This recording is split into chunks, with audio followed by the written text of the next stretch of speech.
ரஷ்யாவில் மருத்துவம் பயில சிறந்த ஒரு அரிய வாய்ப்பு. வெளிநாடுகளில் மருத்துவம் பயில சிறந்த முறையில் உதவுகிறது ஏஜே ட்ரஸ்ட் கல்வி குழுமம். விழுப்புரம் மாவட்டம் மரக்காணம் பகுதியில் செயல்பட்டு வரும் அரசு ஆண்கள் மேல்நிலைப் பள்ளியில் ஆசிரியர்கள் பற்றாக்குறையால் தேர்ச்சி விகிதம் சரிந்ததாக பெற்றோர்கள் குற்றம் சாட்டியுள்ளனர்.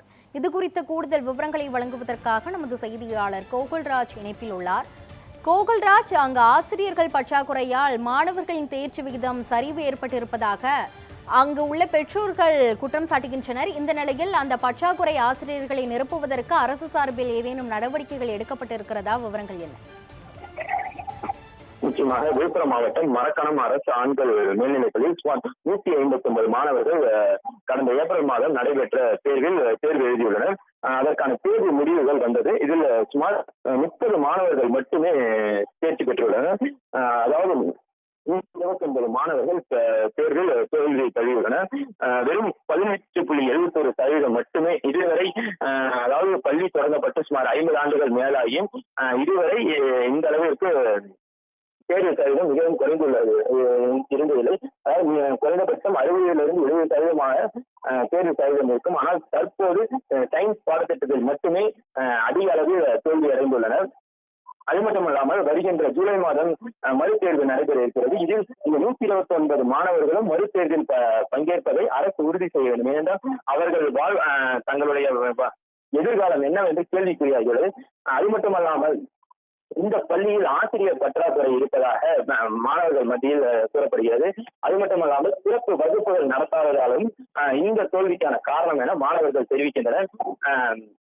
தற்போது இந்த ஜூலையில் நடைபெறக்கூடிய தேர்வில் அனைத்து மாணவர்களும், அதாவது 129 மாணவர்களும் மறுதேர்வு எழுதுவதை அரசு உறுதி செய்வதற்கு நடவடிக்கை. அது மட்டுமல்லாமல் அவர்களுக்கு கூடுதல் வகுப்பு தற்போது, அதாவது தோல்வி அடைந்த காரணத்தால் அவர்கள் மனம் கலந்திருப்பார்கள். அவர்களை ஒரு ஆலோசனை மையம் ஒன்று அமைத்து அவர்களுக்கு ஆலோசனை வழங்கி, அது மட்டுமல்லாமல் கூடுதல் வகுப்பை நடத்தி தேர்வில் வெற்றி பெறுவதை உறுதி செய்ய அரசு கூடுதல் நடவடிக்கை எடுக்க வேண்டும் என பெற்றோர்கள் மத்தியில் கோரிக்கை வைக்கப்பட்டுள்ளது.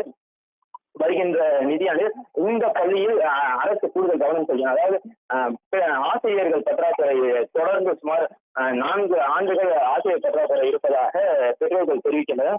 அது மட்டுமல்லாமல் இதற்கு நிரந்தர தலைமை ஆசிரியர் என்பது இல்லாமல் பொறுப்பு தலைமை ஆசிரியர் இருப்பதால் இந்த தோல்விக்கான காரணம் எனவும் அதுவும் கூறப்படுகிறது. முழுமையான விவரங்களுக்கு நன்றி கோகுல்ராஜ்.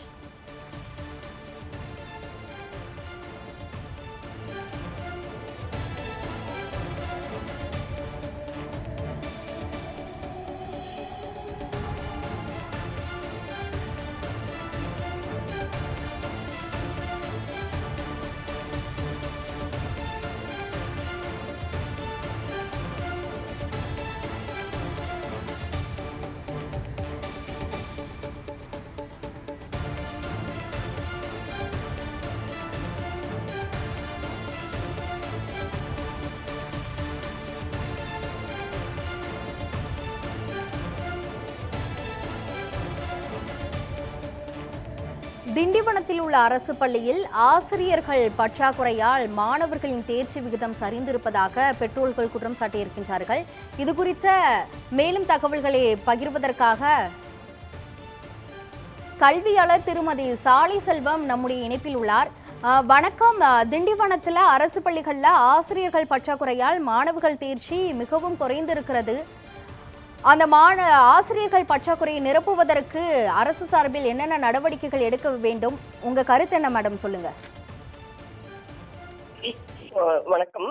159 குழந்தைகள் படிக்கிறார்கள் அப்படின்னா இன்னைக்கு அது ஒரு மிக முக்கியமான பள்ளி. ஒரு வகுப்பிலேயே இத்தனை மாணவர்கள் இருக்கிறதுங்கிறது இன்னைக்கு ஒரு அரிதான ஒரு விஷயமா இருக்கு. ஸோ ஒரு 4 பிரிவுகளாக அல்லது 5 பிரிவுகளாக பிரித்து அந்த வகுப்பறைகள் நடத்தப்பட்டிருக்க வேண்டும். ஒவ்வொரு வகுப்பிற்கும் தேவையான விஷயங்கள் முன்னெடுக்க வேண்டும். ஆசிரியர்கள் இருந்தால் மட்டும் போதாது. இன்னைக்கு மாணவர்களை புரிந்து கொள்ளக்கூடிய ஆசிரியர்கள், பாடத்தையும் பரீட்சைக்கு ஏற்ப அவர்களுக்கு பயிற்சி கொடுக்க வேண்டிய விஷயங்களும் இருக்கு. மாணவர்களுக்கு பரீட்சைக்கான பயிற்சி கொடுப்பது என்பது மிக எளிதான விஷயம். அது வந்து 9ஆம் வகுப்புக்கு மேல் தான் இன்னைக்கு வந்து துவங்குறாங்க. 6ஆம் வகுப்பிலிருந்தே அந்த முயற்சிகள் இருக்கும் பொழுதுதான் அது ரொம்ப சுலபமாகவும் ஈஸியாகவும் அவங்க அவங்க எடுத்துட்டு போறதுக்கு உதவியா இருக்கும். ஸோ அதனால வந்து ஆசிரியர் மாணவர் உறவு அப்படிங்கிறது ரொம்ப ஒரு பலப்படுத்தப்பட்ட ஒண்ணா இருக்கணும். ஆசிரியர்கள் பற்றாக்குறை அப்படிங்கறது ஒரு காரணமா சொல்லி இவ்வளவு மாணவர்கள் விஷயத்துல வந்து நம்ம வாழ்க்கையில வந்து இது விளையாடுற ஒரு விஷயமா இருக்கு. அதனால அதை வந்து நம்ம மிக முக்கியமானதா எடுத்துக்கணும். அதுக்கப்புறம் வந்து இன்னைக்கு எஸ்எம்சி வேற வேற விஷயங்கள்லாம் இருக்கு. பெற்றோர்களும் ஊர்க்காரங்களும் இது பத்தின ஒரு அக்கறை எடுத்து இவ்வளவு மாணவர்கள் படிக்கக்கூடிய பள்ளியில் மாணவர்களுடைய பல்வேறு விஷயங்களில் அக்கறை காட்டணும். ஏன்னா மாணவர்கள் பரீட்சையில பாஸ் பண்றதுங்கிறது ஒரு மினிமம் சார்ந்த விஷயம். ஒரு மனிதனாக்குவதுங்கிறது தான் மிக முக்கியமான ஒரு பண்பாடு, ஒரு முக்கியமான விஷயம். ஸோ அப்ப கல்விங்கிறது, அதுவும் 159 மாணவர்கள் அடங்கிய ஒரு வகுப்பறை அப்படிங்கிறது வந்து மிக மிக முக்கியமானது. ஸோ பெற்றோர்களும் இணைந்து அதற்கான செயல்பாட்டுல இறங்கி இருக்கணும். அப்புறம் தொடர் செயல்பாடுங்கிறது ரொம்ப அவசியம். அந்த தொடர் செயல்பாடுங்கிறது நம்ம விளையாடுறது, உரையாடுறது, அல்லது ஒரு நல்ல சினிமாக்களை பார்க்கிறது. ஸோ இந்த மாதிரி பல்வேறு விஷயங்களை அரசு முன்னெடுத்தும் கூட இந்த பள்ளிக்கூடத்திற்கு ஏன் போய் சேரவில்லை அப்படிங்கிறதையும் பார்க்க வேண்டி இருக்குது. ஸோ அப்ப வந்து அங்க இருக்கிற பள்ளியோட தலைமை ஆசிரியர், மாவட்ட கல்வியாளர், இல்ல மாநில விஷயங்கள், இது எல்லாருமே சேர்ந்து பொறுப்பெடுக்க வேண்டிய ஒரு விஷயமாவே நான் பாக்குறேன் நானு. ஊர்க்காரங்களும்.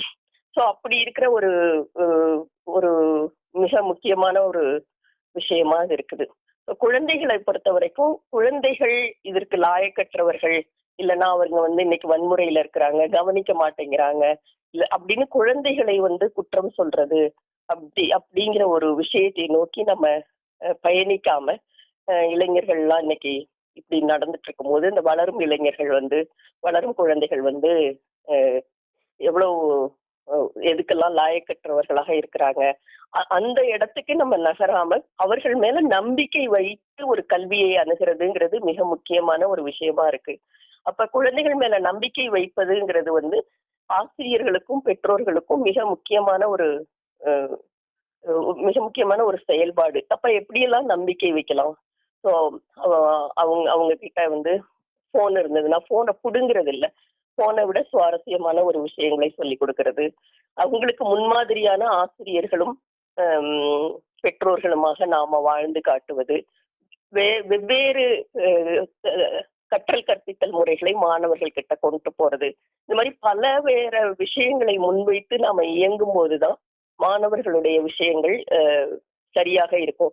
அது இந்த பள்ளிக்கு மட்டும் பொருத்தமானதாக இல்லை, எல்லா பள்ளிக்குமானதாக இருந்தாலும் கூட இது ரொம்ப இன்னைக்கு வந்து பாஸ் பண்ண மாணவர்கள் எல்லாம் சிறந்த மாணவர்களா அப்படின்ற ஒரு கேள்வியையும் நம்ம சேர்த்து நம்ம இங்க பார்க்கும்போது இந்த பாஸ் பண்ண விஷயங்களை கூட செய்ய முடியாத அளவு நாம எப்படி கோட்டை விட்டோம் அப்படிங்கிற இடத்துக்கும் நாம போக வேண்டி இருக்குது. ஸோ ஒரு சிறப்பு கவனம் செலுத்தி இந்த மாணவர்களை உடனடியாக தேர்வில் தேர்ச்சி பெற வைக்க முடியுமா என்கிற ஆலோசனையில் மிக முக்கியமான ஆசிரியர்களையும் கல்வியாளர்களையும் அங்க நியமித்து அரசு வேலைகளை மேற்கொண்டால் இன்னும் சிறப்பாக இருக்கும் அப்படின்னு நினைக்கிறேன். ஏன்னா பாஸ்பெயில் அப்படிங்கிறதுல வந்து நிறைய மாணவர்களோட வாழ்க்கை முடங்கி போகுது. ஒரு டிரைவிங் லைசன்ஸ் வாங்கணும்னா கூட ஒரு மாணவர் +2 பாஸ் பண்ணணும் அப்படிங்கும் போது ஒரு தேர்ச்சி பெறாமைங்கிறது வந்து அவர்கள் வாழ்வு பின்தங்குது. ஸோ அந்த பின்தங்காமல் இருப்பதற்கான அனைத்து முயற்சிகளையும் அரசு மேற்கொள்ள வேண்டும் என்று சொல்லி கேட்டுக்கொள்கிறேன். நன்றி, வணக்கம். இணைப்பில் வந்து உங்க கருத்துக்களை பகிர்ந்தமைக்கு நன்றி சாலி செல்வம். திண்டிவனம் மரக்காணம் பகுதியில் உள்ள அரசு பள்ளியில் ஆசிரியர்கள் பற்றாக்குறையால் மாணவர்களின் தேர்ச்சி விகிதம் மிகவும் சரிந்திருக்கிறது என பெற்றோர்கள் குற்றம் சாட்டுகின்றனர். இது குறித்த மேலும் கருத்துக்களை நம்மோடு பகிர்வதற்காக அறிவழகன் முதன்மை கல்வி அலுவலர் நம்முடைய இணைப்பில் உள்ளார். வணக்கம் சார். மரக்காணம் அரசு பள்ளியில் ஆசிரியர்கள் பற்றாக்குறையால் மாணவர்களின் தேர்ச்சி விகிதமானது குறைந்திருக்கிறது. இது தொடர்பாக அரசு சார்பில் என்னென்ன நடவடிக்கைகள் எடுக்க வேண்டும், மேலும் பெற்றோர்கள் எந்த மாதிரியான விழிப்புணர்வோடு இருக்க வேண்டும்? வணக்கம் மேடம். நம்ம வந்து விழுப்புரம் மாவட்டம் மரக்காணத்துல அரசு ஆண்கள் மேல்நிலைப் பள்ளியில வந்து ரொம்ப தேர்ச்சி விகிதம் மிக மிக குறைவாக இருக்கிறது. அங்கு பாத்தீங்கன்னா தலைமை ஆசிரியர் வந்து காலி பணியிடம் என்பதால் அங்க இருக்கக்கூடிய பொறுப்பு தலைமை ஆசிரியர் நியமித்திருக்கிறோம். அந்த ஆசிரியரே ஒருத்தர் பொறுப்பு தலைமை ஆசிரியர் இருக்கும் பொழுது அந்த கீழ் நிலையில உள்ள அந்த ஆசிரியர்கள் அவர்களுக்கு வந்து ஒத்துழைப்பு கொடுக்கவில்லை என்று தலைமை ஆசிரியரும் கூறினார். அதே போல அங்க கடற்கரை ஓரம் உள்ள பகுதி என்பதால் மாணவர்கள் வந்து டிராஃபிக் அதிகரிக்கிறார்கள் என்றும் ஒரு குறையை சொன்னார்கள். அதே போல ஒரு 55 மாணவர்கள் மட்டும் சிங்கிள் சப்ஜெக்ட்ல தேர்ச்சி பெறவில்லை என்றும் கூறினார்கள். இதற்கு நம்ம உடனடியாக பார்க்கணும்னா மாணவர்கள் மீது நமது எந்த குற்றச்சாட்டும் சொல்ல முடியாது. நம்ம இந்த தடவை பார்த்தீங்கன்னாக்கா நமது வந்து இயக்குனர் மற்ற மாவட்ட ஆட்சியாளருடைய ஆலோசனையை பெற்று நம்ம நிச்சயமாக இந்த கல்வியாண்டில் தேர்ச்சி உயர்த்துவதற்கான நடவடிக்கை எடுப்போம். இதுல பாத்தீங்கன்னாக்கா நமக்கு வந்து எஸ்எம்சி டீச்சர்ஸ் காலி பணியிடம் இருக்குது. அதுல வந்து நம்ம இந்த எஸ்எம்சி டீச்சர்ஸ் போட்டிருக்கோம். அவங்களுக்கு வந்து நம்ம வந்து பயிற்சி சென்ற ஆண்டு அளித்தோம், இந்த ஆண்டு அந்த பயிற்சி அளிக்கலாம் என்று இருக்கிறோம். அதே போல பாத்தீங்கன்னாக்கா நம்ம வந்து காலை மாலை அந்த வகுப்புகளும் நடைபெற்றுக் கொண்டிருக்கிறது. அந்த வகுப்புகளுக்கு மாணவர்கள் வருகிறார்களா, டிராப் அவுட் வந்து கொண்டிருக்கிறார்களா என்பதையும் நம்ம வந்து ஆய்வு செய்ய இருக்கிறோம். அது மட்டுமல்லாமல் நமக்கு வந்து மெல்ல கற்போருக்கு தனியாக நம்ம பயிற்சி அளித்து அந்த மாணவர்கள் தேர்ச்சி பெறுவதற்கான வழிவகையும் காணப்படும். அதே போல பாத்தீங்கன்னாக்கா நமக்கு வந்து வேற ஒரு ஹெச்எம்ஸ் அங்க வந்து போடப்பட்டு அந்த தேர்ச்சி உயர்த்துவதற்கும், அதே போல இந்த பள்ளிக்காக ஒரு தனியாக ஒரு அலுவலரை நியமித்து அதை கண்காணிப்பதற்கு நாங்கள் நடவடிக்கை எடுத்துக்கிட்டு இருக்கிறோம். இது நம்ம மாவட்ட ஆட்சியர், அதே போல பாத்தீங்கன்னாக்கா பள்ளிக்கல்வித்துறை அமைச்சர் வந்து மாவட்ட ஆட்சியர்கிட்ட பேசி சில அறிவுரைகளை வழங்கியிருக்கிறார்கள். அந்த அறிவுரைகளை பின்பற்றி மாணவர்களை பள்ளிக்கு வர வைப்பதற்கான முழு ஏற்பாடுகளையும் ஒரு கல்வியாக செய்வோம். நிச்சயமாக அங்கு இருக்கக்கூடிய ஆசிரியர்களை வந்து ஊக்குவித்து, முதலில் ஆசிரியர்களை ஊக்குவிக்க வேண்டும். ஊக்குவித்து அதன் பிறகு அந்த மாணவர்களுக்கு வந்து நம்ம மோட்டிவேஷன் கொடுத்து நிச்சயமாக அந்த தேர்ச்சி விகிதத்தை உயர்த்துவோம். சில இடர்பாடுகள் இருந்தாலும் அதையெல்லாம் நாம் வந்து சரி செய்து நிச்சயமாக வரும் கல்வியாண்டில் அந்த பள்ளியில் அந்த தேர்ச்சி விகிதத்தை உயர்த்துவோம் என்று நம்பிக்கையோடு கூறுகிறேன். இணைப்பில் வந்து உங்க கருத்துக்களை பகிர்ந்தமைக்கு நன்றி அறிவாளர்.